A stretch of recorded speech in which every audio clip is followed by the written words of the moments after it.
eo ampitombona amintsika mandrakarivaindray ihany fahasoavana sy ny fiadanana avy amin'Andriamanitra iray sy Jesosy Kristy tompontsika. Amin'ity androany ity indray tsika dia hiresaka ny antsoina hoe ny sujet ho resantsika dia ny hoe velona ho an'ny hafa, velona ho an'ny hafa. Ao anatin'ity fandaran'itsika dia hiresaka zavatra anankitelo velona ho an'ny hafa. Voalohany indrindra aloha hoe mamela heloka ny hafa, dia aorianan'izay tsika dia hiresaka ny hoe mitia ny hafa sy miaino ny Kristy ao anatin'ny hafa. Velona ho an'ny hafa, mamela heloka ny hafa, mitia ny hafa sy miaino ny Kristy ao anatin'ny hafa. Hiresaka aloha tsika ny antsoina hoe mamela heloka ny hafa. Ity famelan-keloka ity ny anisan'ny tena fototra ary hitako hoe ity famelan-keloka ity betsaka amintsika no efa fantatritsika le izy fa ny miaina anazy zany tena olana ohatrany ao zany hoe famelan-keloka, mamela ny hafa. Tsika olombelona dia miteny hoe rehefa mamela tsika zany dia matetika tsika dia miteny hoe mamela anao aho fa tsy manadino, mamela fa tsy manadino. Ary iainantsika zany, tsika miteny foana zaho efa mamela anao ka zaho efa mamela anao. Nefa ny problème raha vao mahita an'le olona tsika dia mitselatra ny ambavafo, vao mahita an'le olona tsika dia tonga dia misy toe-po ratsy any anatin'ny fotsika any, nefa tsika milaza fa efa mamela heloka. Dia tsika miteny zany hoe tsika zaho mamela anao fa tsy manadino, mamela anao fa tsy manadino. Eo ambava fotsiny mamela fa saingy tsy manadino. Ny ten'Andriamanitra nefa dia miteny hoe ny helony sy ny fahotana izy dia tsy ho tsarovako intsony. Na dia mena tahaka ny jaky aza ny fahotanareo dia hofitsiako tahaka ny ora-panaly zany, na dia mangasakatsaka tahaka ny sily aza izy hofitsiako tahaka ny volon'ondry fotsy. Ny helony sy ny fahotana izy dia tsy ho tsarovako intsony. Zay zany neny Jesosy zay. Neny Jesosy mamela heloka dia manadino. Ny heloka sy ny fahotana tsy tsarovana intsony. Nen'ny olombelona mamela heloka fa tsy manadino. Dia tadio rehefa riavana fa tsy possible amintsika olombelona mihitsy ny amela heloka. Tsy possible amintsika zany ny amela heloka satria io famelan-keloka io ohatrany ahoana moa io famelan-keloka ny tenenin'i Jesosy io. Jerentsika ny zavatra ny tenenin'i Petera tamin'i Jesosy. Ozy izy Petera tamin'i Jesosy, impiry aho izy impiry ozy izy ny manota amiko ny rahalahako dia tokony avelako ny elony. Dia ozy izy Jesosy hoe impito amby fitopolo impito 77 fois 7 raha iso sary an-tsainy zany. Impito amby fitopolo impito isan'andro. Dia manontany anao hoe vitanao ve zany? Na hianatra ity isan'andro san'andro ohatrany inona ary ianao, vitanao ve zany hoe olona manao tsy mety aminao afaka amin'ny fito maraina izy manao an'le fahadisoana dia mifony izy amin'ny valo averiny, amin'ny sivy averiny, amin'ny folo averiny, mbola tsy feno 77 fois 7 angamban'izay. Fa isaky ny manao le olona dia avelanao ny elony, isaky ny manao izy dia avelanao ny elony. Vitanao ve zany? Fa raha tena sincère fotsiny tsika dia honnête tsika dia tsy mivo amin'ny tenantsika tsika dia manaiky tsika fa tsy ho vitantsika zany na oviana na hianatra ity ohatrin'iny eo ary tsika tsy ho vitantsika zany. Mety mody mamely tsika fa ny fotsika maloto. Zay zany aloha mila azontsika tsara zay. Mila azontsika tsara zay satria indraindray tsy azontsika tsara ny tena alalin'io fitiavan'Andriamanitra io fa tenitenenitsika fotsiny le izy hoe satria tian'Andriamanitra rehefa mianatra amin'ity dia za tompoko mifona fa tsisy mianatra amin'ity zany satria tsy ho vitanao zany, tsy ho vitantsika amin'ny herin'ny tenantsika zany, tsy possible zany. Andramo fotsiny zay zavatra teneniko zay mamela helok'olona ianao 77 fois 7 dia madio ny fonao ary ny elony sy ny fahotana izy tsy ho tsarovako intsony. Tsy ho vitantsika zany, zavatra tsy ho vitantsika anao viana zany. Ary zay mihitsy mantsy le problème hoe tsy mila manamaritenitsika eo matrehan'izay. Ahoana raha ny avitantsika an'izany zavatra zany? Tadio tsara fa ny fony Jesosy irery ny possible mahavita an'izany hoe mamela heloko zany, satria raha iso amin'ny tenantsika fotsiny hoe impiritsika ny manota, impiritsika ny manao zavatra tsy mety eo amatrehan'i Jesosy, fa Jesosy mamela heloka foana. Jesosy mamela heloka foana. Jesosy miteny foana hoe mamela ny elony fa tsy fantan'izay atony, mamela ny elony fa tsy fantan'izay atony. Tadio tsara fa Jesosy Kristy nororainy nofetahana ny tevatevainy natao an'izao rehetrarehetra zao nenjehany fa namela heloka izy, namela heloka izy. Averintsika foana ny fahazaran-dratsika, ataotsika foana ny adalantsika miaina ao anatin'ny indraindray misy zavatra tsy afaka tsika miprometretsika fa tsy afaka, fa ho izy Jesosy hoe manangana anao foana satria tianao a, satria tianao a, satria efa navelako ny heloka ao. Zany fony Jesosy mpamela heloka zany ihany. Raha tsy izany fony Jesosy zany no mifindra ao anatin'ny fontsika, raha tsy zany Kristy mpamela heloka zany ny velona ao anatintsika, tsy possible amintsika mihitsiny ny amela heloka. Resaka fotsiny, lasa resaka fotsiny, lasa fanamboaran-tsaina mibetsaka. Raha tsy ilay fony Jesosy Kristy mpamela heloka ny lasa velona ao anatintsika. Tsy vitantsika ny mamela ny heloko ny hafa. Raha tsy zay ny dikany hoe famindram-pora ny tena marina, lay fony Jesosy mihitsy ny lasa ny findra ao anatintsika, lasa ny fony Jesosy ny tafaray amin'ny fontsika. Lay Jesosy mpamela heloka, lay Jesosy fitiavana no ahafahantsika mamela heloka ny hafa, ahafahantsika mity ny hafa. Fa tsy ezakintsika akory, tsy ezaky ny tenantsika akory. Ny ezaky ny tenantsika misy fetrany, itsika misy fetrany, itsika misy fetrany. Dia iresaka alohantsika an'izay famelan-keloko izay hoe raha tsy Kristy mpamela heloka ny velona ao anatintsika, tsy afaka mamela heloka tsika. Raha tsy Kristy fitiavana ny velona ao anatintsika, tsy afaka mitiny hafintsika. Dia ahoana ny ananantsika ny hoe Kristy fitiavana velona ao anatintsika io, i Kristy famelan-keloka, mpamela heloka velona ao anatintsika io. Dia tahaka izao le izy ry havana. Misy point anankifito averiko foana reto tsy maninona indraindray ho an'izay olona zay miaino ny fampianarana zay zaraina amin'ny Kristy nivo, dia efa manomboka mety leo mihitsy hoe zay point anankifito zay a point important zay tsy maintsy azotsika, inotsika, iainatsika. Fa raha vao tsy zay mihitsy ny azotsika dia inotsika dia iainatsika, dia tadidio tsara fa mbola ny herin'ny tenantsika foana ny andeha. Ary rehefa mandeha amin'ny herin'ny tenantsika tsika dia tsy maintsy mizaka jinja ny vokatry n'izay nataontsika zany. Ahoana ny ananantsika an'izany hoe Kristy velona ao anatintsika, Kristy mpamela heloka velona ao anatintsika, Kristy fitiavana velona ao anatintsika. Voalohany indrindra aloha dia zao ry havana, mila azontsika fa lay Kristy, lay Andriamanitra fitiavana, lay Andriamanitra fitiavana dia tonga olombelona mba hamitra-pihavanana amintsika, itiatsika. Lay Andriamanitra mpamela heloka dia tonga olombelona tamin'ny alalan'i Jesosy Kristy mba hamela ny helokontsika. Zay zany mila azontsika tsara zay. Tonga olombelona le Andriamanitra fitiavana, tonga olombelona le Andriamanitra mpamela heloka mba hitiatsika, mba hamela ny helokontsika. Zay ny point voalohany zay. Ny point faharoa dia izao,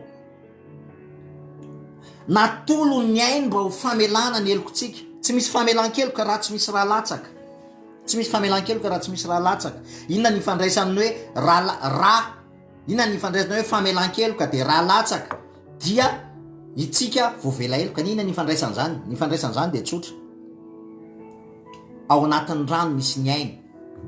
Itsika nefa tafasaraka tamin'ilay Andriamanitra fiainana. Raha tafasaraka tamin'ilay Andriamanitra fiainana tsika, matoa ianao tao edeny ianao tafasaraka tamin'ilay Andriamanitra fiainana, matoa ianao tafasaraka tamin'Andriamanitra fiainana, ao anaty fahafatesana ianao zany ny dikany, ao anaty fahafatesantsika. Ary rehefa ao anaty fahafatesantsika zany a, rehefa ao anaty fahafatesana ianao tsy afaka mandeha makao amin'ny fiainana ntsony ianao. Rehefa ao anaty fahafatesana ianao dia mamokatra voka-pahafatesana ianao.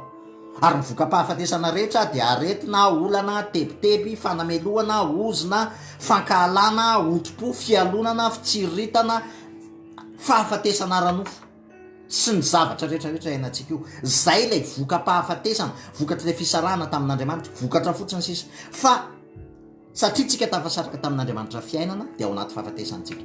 Raha te hiverina ao anaty fiainantsika zany dia tsy maintsy misy aina manarona n'ilay fahafatesana, misy aina manarona n'ilay fahafatesana. Ary zay no nahatonga an'Andriamanitra fiainana ho tonga olombelona ihany koa. Izay le nahatonga an'Andriamanitra mpamela heloka ho tonga olombelona ihany koa. Satria ny ainy no natolony, tsy misy famelan-keloka raha tsy misy raha latsaka. Ny dikany hoe meloka, olomeloka dia olona mpanota. Ny dikany hoe olona mpanota dia olona tafasaraka tamin'Andriamanitra. Ny dikany hoe olona tafasaraka tamin'Andriamanitra dia olona ao anaty fahafatesana. Ko satria tsika mpanota, satria tsika olona meloka, satria tsika olona tafasaraka amin'Andriamanitra, satria tsika olona ao anaty fahafatesana, dia tonga izy fiainana, tonga izy mpamela heloka, nanolotra ny ainy mba hanarona n'ilay fahafatesana, lay antsana fahafatesana mampisaraka atsika amin'ilay Andriamanitra fiainana. Zay ny nataony zay. Ary rehefa nalohan'ilay vidin'ilay fahafatesana tambin'ny ota, satria ny lalàna dia miteny hoe fahafatesana ny tambin'ny ota, tsika nanota, rehefa nalohany ny saromany tamin'le aina natolony lay fahafatesana tambin'ny ota dia tafaverina tafaray tamin'Andriamanitra indray tsika. Vita fihavanana amin'Andriamanitra tsika, vita fihavanana amin'Andriamanitra tsika, zany hoe voavela ny eloko tsika. Zay ny tena dikany hoe voavela ny eloko. Vita fihavanana amin'Andriamanitra ianao, tsy mpanota ntsony ianao, fa vita fihavanana amin'Andriamanitra. Tsy hoe tsy manota ntsony ianao fa tsy mpanota ntsony ianao aloha, satria nalany tao amin'ny fahafatesana ianao ary nafindrany tao amin'ny fiainana. Zay ny zavatra faharoa nataony. Fahatelo dia izao, nomboany teo amin'ny hazo fijaliana lay tsika, ty tena lay tsika mivo amin'ny tenatsika, nomboany teo amin'ny hazo fijaliana ary tsy mihetsika ntsony. Zavatra efa vita koa zany, nomboany niaraka tamin'ny teo amin'ny hazo fijaliana. Fahatelo zay. Fahaefatra, nety ny endrim-pahafatesana rehetra, netiny avokoa ny endrim-pahafatesana lay nyteneniko rehetra teo, aretina olana tebotebo tahotra, ny ozona, ny fanamelohana eny hatramin'ny fahafatesana ara-nofo ary, netiny zay voka-pahafatesana, netiny teo amin'ny hazo fijaliana daholo zany rehetrarehetra zany. Nalevina izy ary rehefa aveo a nitsangana tamin'ny maty izy, nitsangana tamin'ny maty izy rehesan'ny fahafatesana. Vita fihavanana tanteraka amin'Andriamanitra tsika, efa vita koa zany. Nitsangana tamin'ny maty izy dia niakatra izy dia naniraka amin'ny fanamasina izy, ary rehefa naniraka amin'ny fanamasina izy aveo dia velona atao anatintsika lay Kristy fitiavana, velona ao anatintsika lay Kristy mpamela heloka, velona ao anatintsika lay Kristy fanetreteny. Tafaray amin'ilay Andriamanitra mpamela heloko tsika, tafaray amin'ilay Andriamanitra fitiavana tsika, tafaray amin'ilay Andriamanitra fanetreteny tsika, tafaray amin'ilay Andriamanitra fahendreny tsika, tafaray amin'ilay Andriamanitra masiny tsika. Zay ny dikany hoe Kristy velona ao anatintsika. Ary lasa izay Kristy velona ao anatintsika zay ny lasa manetsika atsika indray, satria tsika lasa tsy mihetsika intsony, itsika lasa tsy mihetsika intsony. Dia izy Kristy velona ao anatintsika manetsika atsika. Ary ny farany indrindra dia ampiasaintsika anao zavatra rehetra ho fitoeran'ny tongony, ampiasaintsika anao zavatra rehetra ho fitoeran'ny tongony. Ozy izy ny tenin'Andriamanitra hoe izy ozy izy miazona zavatra rehetra amin'ny herin'ny teniny. Zany hoe velona ao anatintsika lay Kristy teny, lay Kristy fitiavana, lay Kristy fanamasina, lay Kristy mpamela heloko, dia amin'ny alalantsika izy no miasa. Lasa tsika indray no ampiasaina izarany fitiavana mba hamela heloka ny hafa, mba izara an'izay teny fahamarinana izay. Satria tsika olombelona ny afaka miteny, Andriamanitra teny, dia le fanao anatsika manosika an'ilay teny. Kristy Andriamanitra teny, Andriamanitra fanahy, Andriamanitra fiainana. Dia le Andriamanitra fanahy anatsika mametraka ny teny ao avavantsika ary manambara ny teniny amin'ny Kristy, ny amin'ny Jesosy Kristy izay namonjy atsika, namela ny helokontsika, nanala atsika ny ala tamin'ny maizina ho amin'ny fahazavany mahagaga, nanala atsika tao anaty fahafatesana mba hifindra ho amin'ny fiainana. Izany teny zany no apetraky ny fanan'Andriamanitra ao anatintsika ary ataony ho tonga fiainana eo amin'ny fiainantsika. Zany ny asan'ny herin'Andriamanitra zany. Zay ny dikany hoe Kristy velona ao anaty, zavatra iainana fa tsy zavatra tany-saina, zavatra iainana le fanan'Andriamanitra velona ao anaty, mametraka ny teny ao am-bava ary mahatonga an'izany ho fiainana eo amin'ny fiainantsika. Mila azontsika zany rehetrarehetra zany. Raha tsy velona ao anatintsika amin'izay izay Andriamanitra famelan-keloko zay, satria rehefa nandray famelan-keloko tsika, velona ao anatintsika le Andriamanitra mpamela heloko, dia zay no ahafahantsika mamela heloka ny hafa. Izay no lasa ahafahantsika mamela heloka ny hafa, satria voavela heloka dia afaka mamela heloka ny hafa zay zavatra tsy hanananao, tsy afaka omenao ny hafa. Ny olona tsy mbola voavela heloka tsy afaka hamela heloko zany mihitsy. Rehefa mbola tsy voarainao zay famelan-keloko zay ianao nalan'Andriamanitra niala tamin'ny fahafatesana hifindra ao amin'ny fiainana zay, raha mbola tsy voarainao zay, raha mbola tsy voarainao le hoe vita fihavanana amin'Andriamanitra voavela ny heloko, dia tadio tsara fa tsy afaka hamela heloka ny hafa ianao. Rehefa manao ratsy ianao ny hafa dia tsy maintsy hovalianao ratsy ihany koa. Zay, ary na mety tsy mamaly ratsy ary ianao fa tsy manadino ianao, tsy manadino ianao, maratra ny fonao, maloto ny fonao. Fa rehefa tena tsaronao amin'izay, rehefa fantatra hoe hafa voavelanao ny heloko e, meloka fa voavelanao ny heloko, dia rehefa voavela ny heloko dia afaka mamela heloka ny hafa. Tsy izaho mamela heloka fa Kristy velona atao anatiko, ilay Kristy famelan-keloka no mamela heloka kosa ny hafa. Lay Kristy famelan-keloka no lasa mamela eloka ny hafa amin'ny alalako. Lasa izy mamela eloka ny hafa amin'ny alalako. Lasa izy no mitia ny hafa amin'ny alalako. Lasa izy mitia ny hafa amin'ny alalako. Ninona nataon'ny olona? Mety manao ratsy ny olona, mety miteny ratsy ny olona, mety manenjika ny olona sy ny rehetrarehetra. Tsy miatra amiko tsony zany, fa efa niatra teo amin'ny Kristy, satria izy nefa nitondra an'izany teo amin'ny hazo fijaliana. Ninona zavatra ataon'ny olona dia tsy miatra amiko. Matoa mbola miatra amintsika dia mbola tsy voaompontsika zany. Zany tsy midika hoe lasa tsy insensible tsika, tsy izay le izy. Fa ny tiako tenenina dia izao, rehefa tsy mifantoka amin'izay asa-pamonjeny Jesosy Kristy izay itsika, dia ninona zavatra miseho amin'ny fiainantsika amin'ny tontolo hita-maso dia ampisafotofoto antsika, ampisavorovoro antsika, dia isaky mihetsika tsika isubira ny zavatra rehetra, lasa hiatra amintsika izay zavatra rehetra mitrangy eo amin'ny tontolo hita-maso. Satria nahoana? Satria tsy mifototra amin'ny asa-pamonjeny Jesosy Kristy tsika, tsy azontsika tsara ny asa-pamonjeny Jesosy Kristy, fa mieritreritsika fa itsika daholo miatra amintsika daholo le zavatra rehetrarehetra. Tsia efa nentin' Jesosy ny zavatra rehetrarehetra. Niteny Jesosy mazava tsara hoe mankanesa ozy izy anareo aty amiko ianareo izay miasa fantatra tsy mahavezatretana, zany ozy izy manome anareo fitsarany, miaina ao anatin'ny fitsarany Kristy tsika. Rehefa azontsika tsara zay dia mila azontsika zany hoe tsy afaka mamela eloko tsika. Tsy possible amintsika le 77 fois fois 7 ny tenenin' Jesosy tamin'ny Petera ny mamela eloko, ninona nataony rahalahako raha tsy Kristy no velona ao anatintsika ilay Kristy mpamela eloka izay afaka mamela eloka ny hafa. Zay aloha zany ny zavatra voalohany. Ary rehefa velona ao anatintsika izay Kristy izay, rehefa inoantsika izay asa-pamonjeny Jesosy Kristy izay, dia resaka amin'izay tsika hoe mitia ny hafa, miaino ny hafa, mahay mitia ny hafa, mahay miaino ny hafa, ary velona ho an'ny hafa. Ohatrany ahoana zany? Tadio tsara ny havana fa tsika afaka miteny foana hoe Kristy velona ao anatiko, fa saingy ny tena ahitanany hoe Kristy velona ao anatinao dia tsy misy afa-tsy amin'ny alalan'ny fifandraisanao amin'ny hafa. Ny marika, ny tompo-kase, ny vo izay ahafantarana zany hoe olona manana ny Kristy velona ao anaty zany dia tsy misy afa-tsy ny fitiavana. Zany hoe mivoaka eo amin'ilay Kristy fitiavana, mivoaka eo amin'ilay Kristy fitiavana. Andao ny jerentsika kely ny camp Paul sy Petera,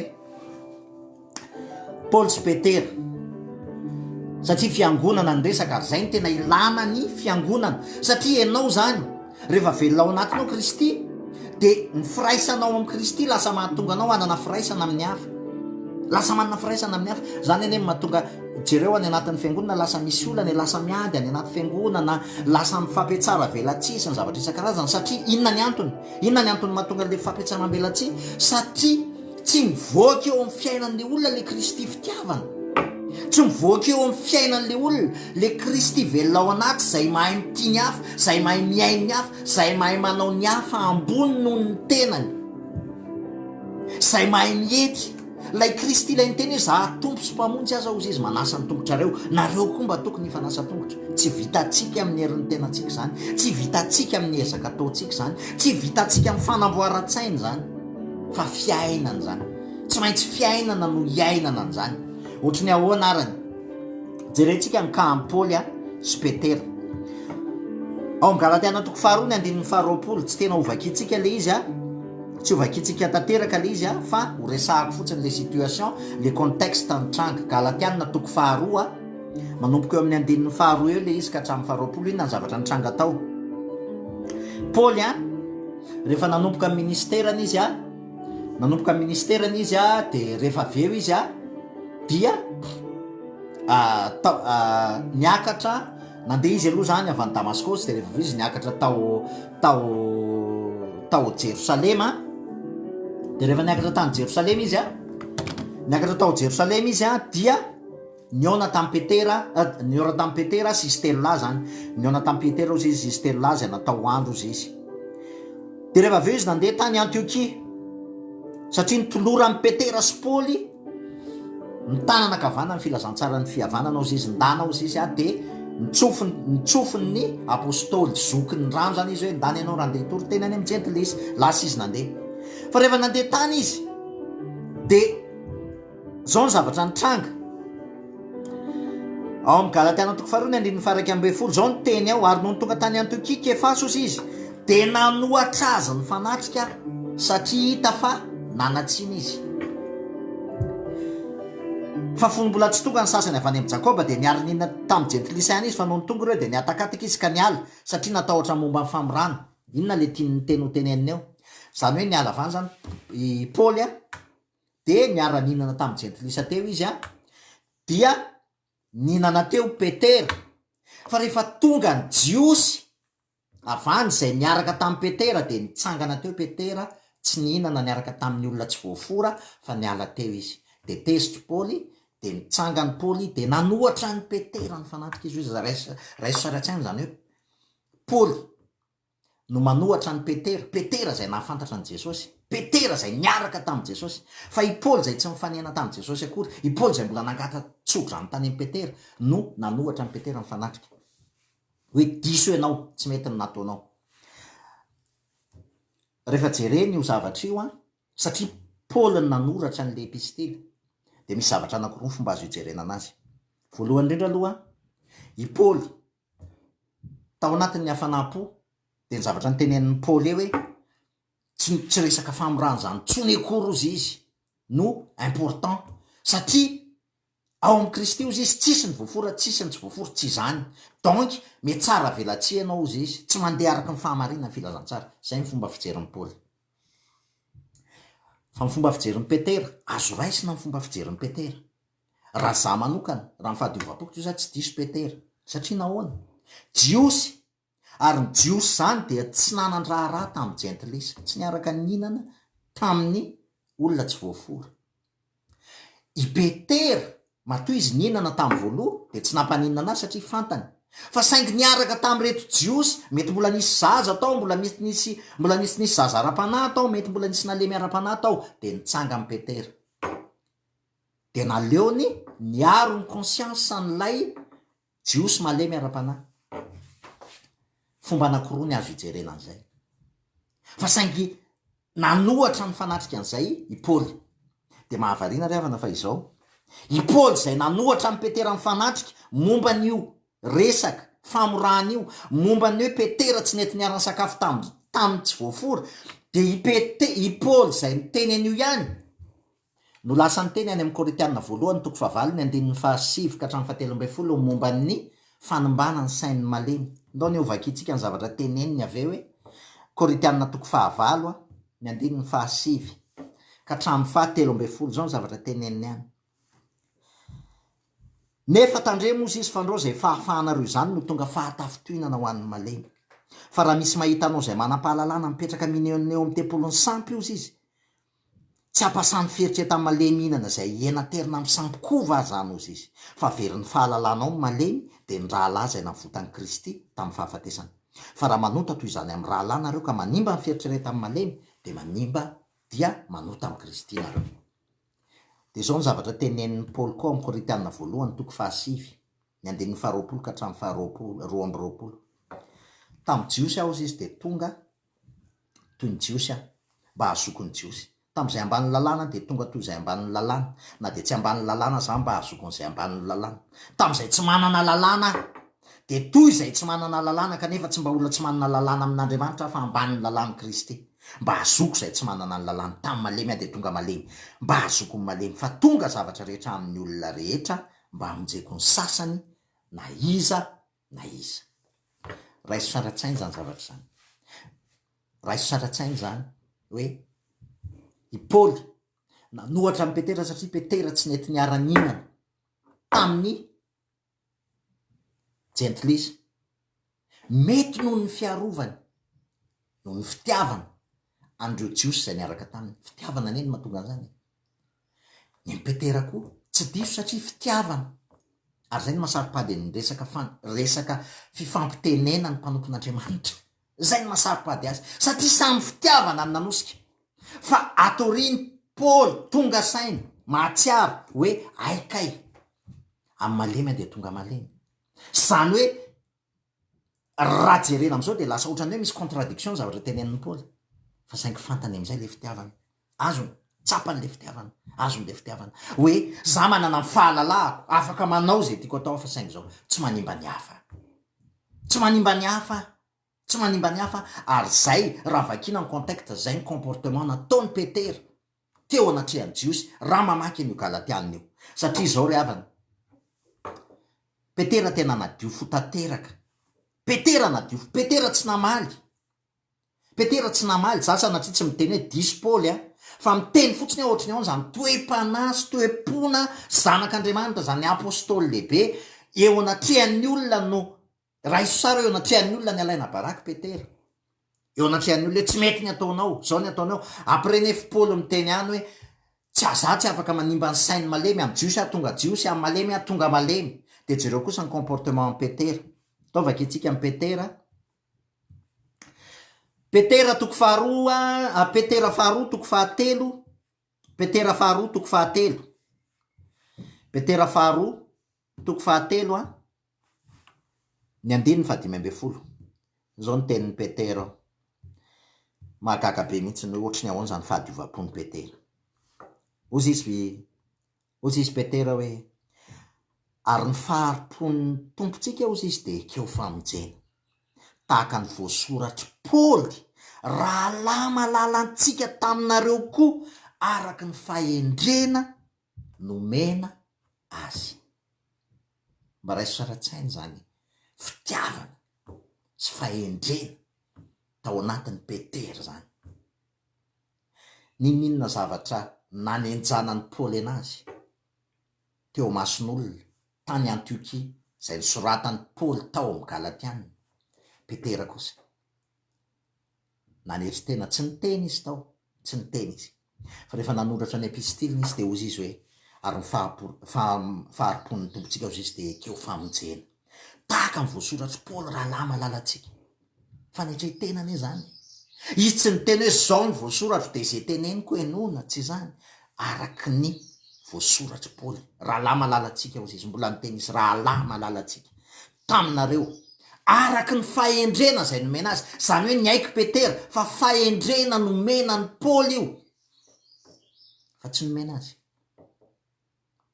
Ry havana tsy possible zany ananatsika toe-po zany hoe alana baraky eo mason'ny olona hoe manatsiny ianao tsy mety ianao, tsy mety ny zavatra ataonao.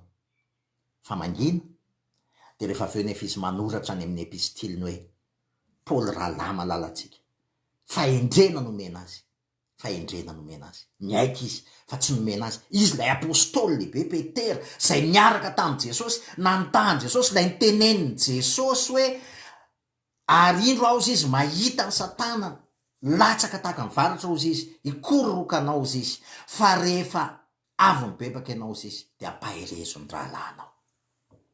Lay Petera izay nampitenen'ny fanahy masina hoe ianao ny Kristin'Andriamanitra.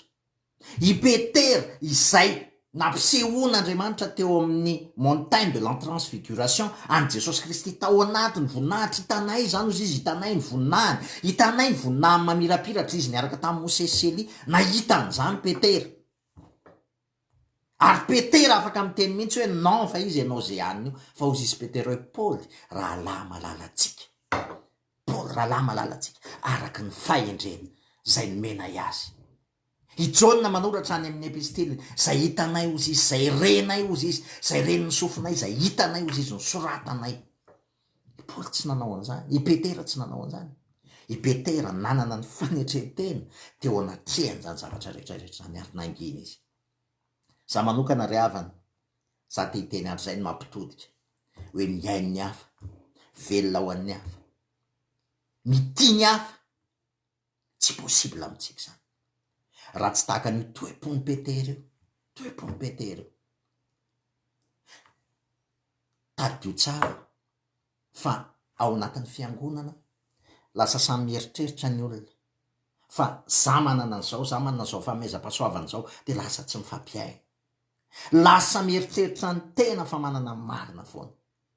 Fa Kristy velona ao anatinao, manamarina fa velona ao anatinao Kristy dia ianao mahay mity ny hafa. Ianao mahay miainy ny hafa, ianao mahay mietra eo anatrehan'ny hafa. Tsy possible ho hiaina n'izany Kristy velona ao anaty zany raha tsy eo amin'ny fiangonana, raha mandeha rery ianao tsy possible zany. Tsy possible zany. Ao anaty fiangonana misy an'izany, ao anaty firalahiana ao amin'ny Kristy Itsika afaka mandeha rery de afaka misehoseho eny, afaka miseho miteneny hoe za manana an Jesosy, za manana an Kristy velona atao anatiko, za feno fitiavana. Fa aseho i ampiarina, rehefa aseho izy ampiarina amin'ny rahalahy. Vitanao ve mamela heloka ny hafa, ninona zavatra ataon'ny hafa de mamela heloka ny hafa ary manadino amin'ny fahadiovam-po. Vitanao ve ny miaino ny hafa, miaino ny Kristy ao amin'ny hafa, satria izay ny asehoan'ny tenin'ny Paoly io, miaino ny Kristy ao amin'ny Paoly Petera, fa endrena nomena azy ozy izy, mahay miaino ny Kristy ao amin'ny Paoly. Vitatsika ve zany? Tsika rehefa manana ny Kristy velona ao anaty, lasa velona ao an'ny hafa, manangana ny hafa, mampahery ny hafa, mamela heloka ny hafa.